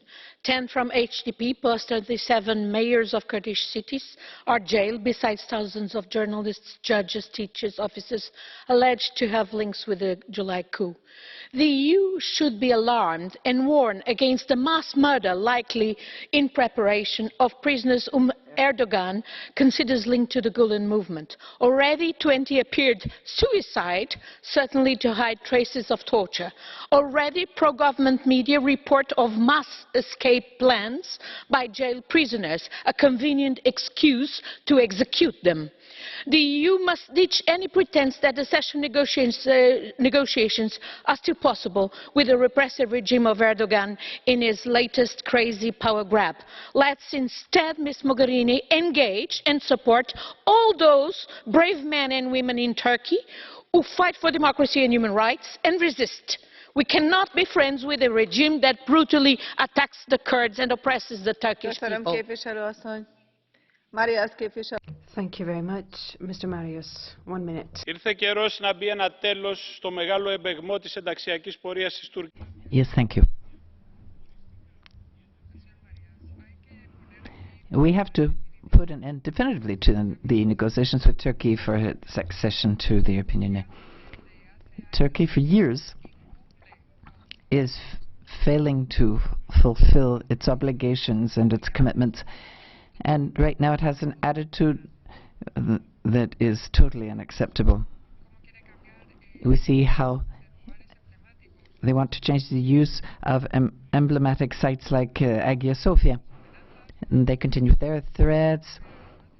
And the European Union isn't doing anything to put it into the violation of Greek airspace by Turkey over the Aegean Sea and in Thrace. In relation to refugees, Turkey sending hundreds of thousands of refugees and illegal migrants to the islands in the Aegean, and its citizens are just overwhelmed. Telicska képviselő úr. Mr. Telicska. Thank you, Madam Chair, Madam Vice President. When I was in the college in 2004, we debated the report on Turkey. I was, together with Günther Verheugen, the strongest advocates of starting the negotiations and approving the report. Why? Because Turkey has met the 5 conditions from Helsinki. For the same reason today, and that means that Turkey is not any longer complying with these conditions, I'm in favour of suspension of these negotiations. Of course, with the possibility to resume once the conditions are met. But let's be frank, Turkey today does not meet the Copenhagen criteria. And the Copenhagen criteria are the criteria on the basis of which we launch negotiations, we negotiate and we finish. We have no other option. That doesn't mean we can't have a dialogue, we can't have strategic partnership, we cannot try to resolve the issues that are separating us, but not through the accession negotiations. Thank you. Sakorafa képviselő asszony következik. Mrs. Safaraka. Κυρία Μογκερίνη, είναι το 5ο κατά σειρά ψήφισμα. Mrs. Mogherini, this is now the 5th resolution and the toughest one on Turkey. You talked yourself about imprisonment, prison sentences, etc., daily violations of the border, calling into question the borders of states in the region. All of these should already have led to the suspension of accession talks a long time ago. But it hasn't been done. And we see what is happening. There are certain interests which have meant that we have simply accepted this. And the European Union bears responsibility. We aren't prepared to come up with a truly integrated plan for dealing with the refugees, and as long as we fail to do this, Turkey can simply continue. We adopt resolutions, but we know that we can be blackmailed by the 2.5 million refugees in Turkey. We know, and you know, that Turkey is not going to be a member of the European Union. The speaker is cut off. Lunacek képviselő asszony következik. Thank you, Mrs. Lunacek. Sehr geehrte Damen und Herren. Ladies and gentlemen, I'm glad we've managed in the Parliament to have a broad agreement that negotiations should be suspended. I trust that soon we will take up the concerns of many European-oriented people in Turkey in persuading Turkey to change tack. There was an agreement among all 6 parties 2 weeks back that negotiations should be called off, including the Party of Freedom. Now they are telling us, nope, let's call this off completely. I refer to what Mr. Meyer said. What's going on with this party? Do we believe the head of the party, Mr. Meyer, the candidate for presidency, the heads of delegation, or the general secretary? Who is to be believed? We can't rely on this party in Austria or in the EP. Köszönöm. Spiraki képviselő asszony következik. Thank you, Mrs. Spiraki. Σας ευχαριστώ, κυρία Πρόεδρε. Κυρία Mogherini. Thank you, Chair. Ms. Mogherini, what's happening in Turkey is unacceptable, and at the same time it's a matter of great concern. 36,000 people are under arrest. There are media outlets that have been closed down. And what are we doing? European perspectives in Turkey have been a selective choice. I mean, we want democracy in the country. What are we going to do? Are we going to change direction? I think what we have to do is just to turn off the tap. And I'm not just referring to the money for the refugees. I don't think there's any other way for bringing pressure to bear on Erdogan. We can't let Erdogan to lead the country to the abyss and taking Greece with them, letting the refugees reach the Union and creating chaos. Köszönöm, képviselő asszony. Mr. Kofod. Thank you very much. Mrs. Kofod. Madam Speaker, Mrs. High Representative, thank you so much. I think it's important to say, like many others, that today Turkey under Erdogan is not respecting the Copenhagen criteria. Respect of democracy, rule of law, minorities, free media and so on is undermined every day. But we also have to say that Turkey is bigger than Erdogan. Erdogan is not Turkey. However, that said, I think it's important to send a clear signal to Erdogan and similar types of leaders that we see arising around the world. Leaders that do not respect democracy, that themselves were elected by democratic systems, but use their power to dismantle and undermine democratic institutions, rule of law, and so on. So this question is bigger than just Turkey. I am very much in favour of freezing the negotiations, but I am also in favour of sending a strong signal to all leaders, whether it's Putin in Russia or it's leaders in our own European Union that are now using methods of undermining democracy by limiting the rule of law or freedom of speech. So, therefore, we need strong reactions. This Parliament needs strong reaction. Thank you so much. Thank you, colleagues. I'm sorry that I haven't been able to give the floor to many members who requested it, but we only had 5 minutes originally, and we've actually taken twice that amount of time, and we are behind schedule, so those who haven't had a chance to speak can put in their comments in writing. I give the floor now to Mr. Hahn.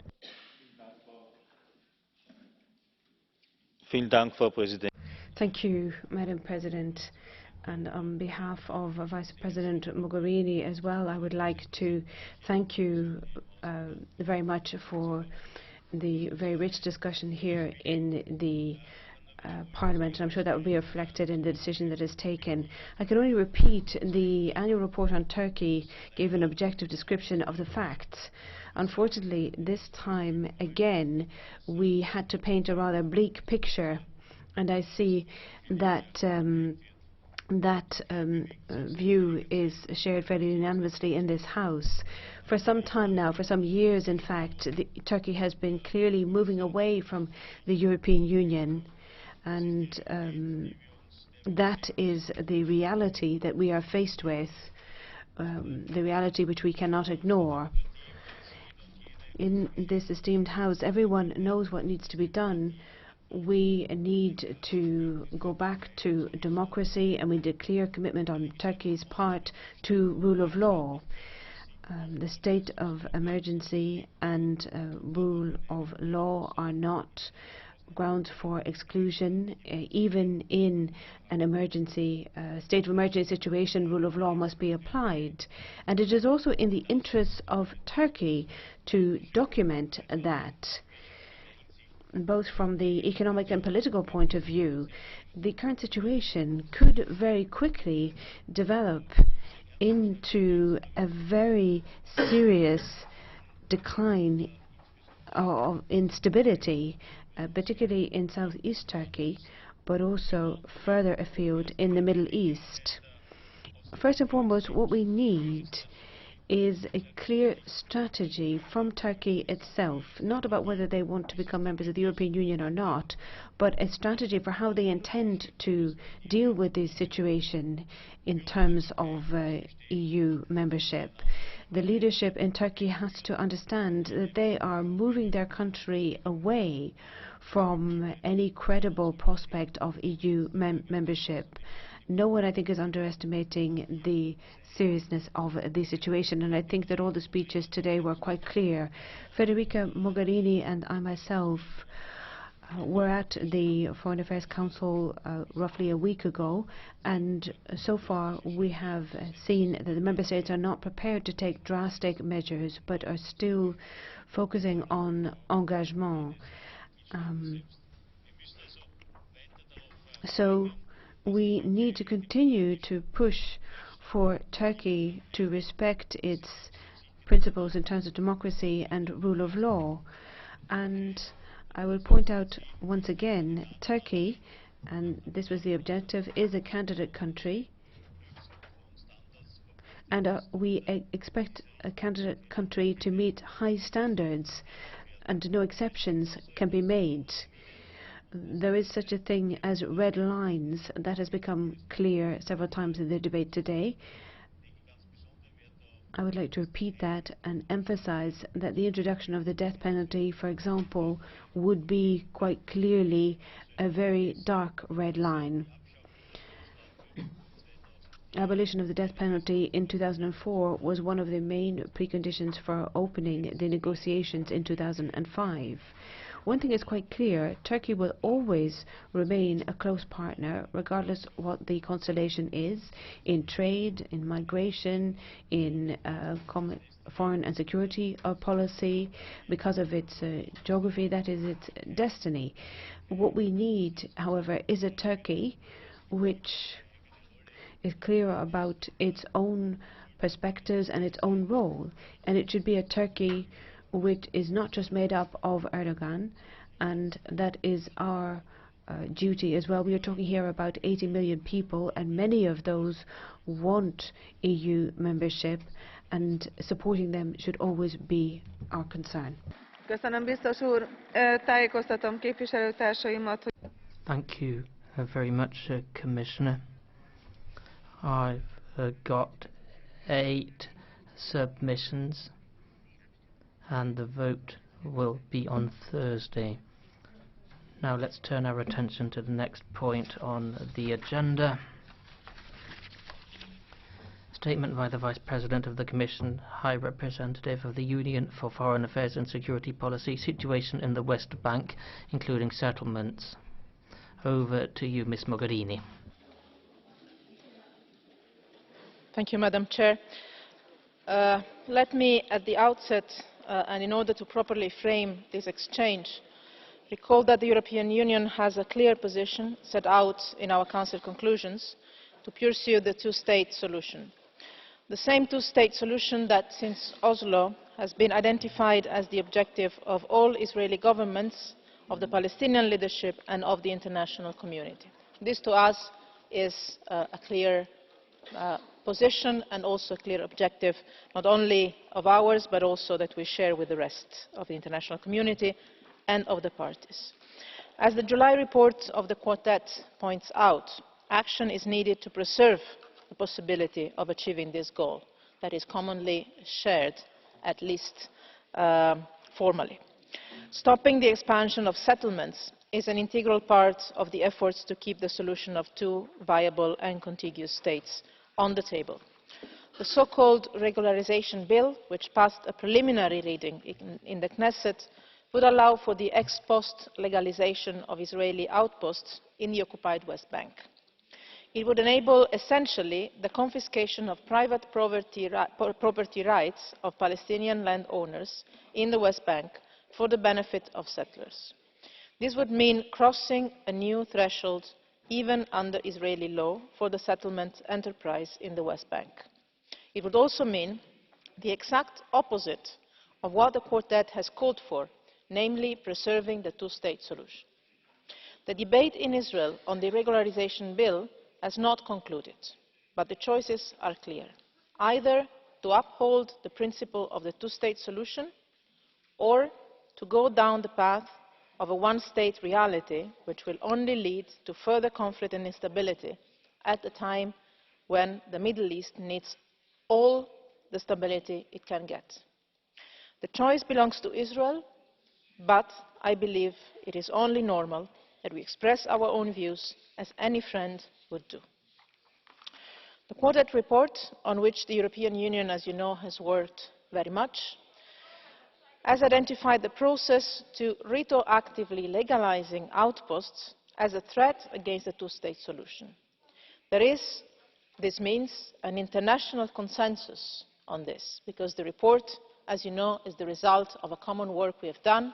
It's true there has been a strong EU involvement and leadership in this, but we've done this together with the UN, the US and the Russian Federation. So this statement that we have in the report of the Quartet that we presented in July is a statement that we share with our friends in the international community. We have a very detailed description in the report of the situation on the ground and a shared assessment of the risk it poses to peace. But it is also important to keep in mind that the debate on the regularization bill is controversial inside the Israeli leadership and inside the Israeli society. and that the process is still open. The Israeli Attorney General himself has been very explicit that this bill is unconstitutional under Israeli law, against previous rulings by Israel's Supreme Court, and in breach of international law. A final decision, as I said, has not been taken yet, and I hope that the Israeli government and legislators will do the right thing. We are in contact with the authorities in Israel, and we've made the position of the European Union very clear to the government in Israel. We will continue to follow developments on this issue very closely, together with Member States.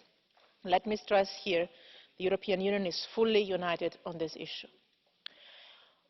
As we also reflected in the Quartet, Okay. I'm glad to finish here if you want, but I guess I still have 3 hours. As we also reflected in the Quartet report, not 3 hours of introduction for this debate, but other debates after this. As we also reflected in the Quartet report, our goal remains to help find a new path to successful final status negotiations. We need to rebuild the conditions for a peace process that can bring results. As I said several times in this House, not a process for the sake of a process. Actually, today, even more than before, we need to preserve, recreate political conditions. And I would say that today, even more than yesterday, it is crucial that the European Union builds and preserves international unity on this issue. Today is more important than yesterday.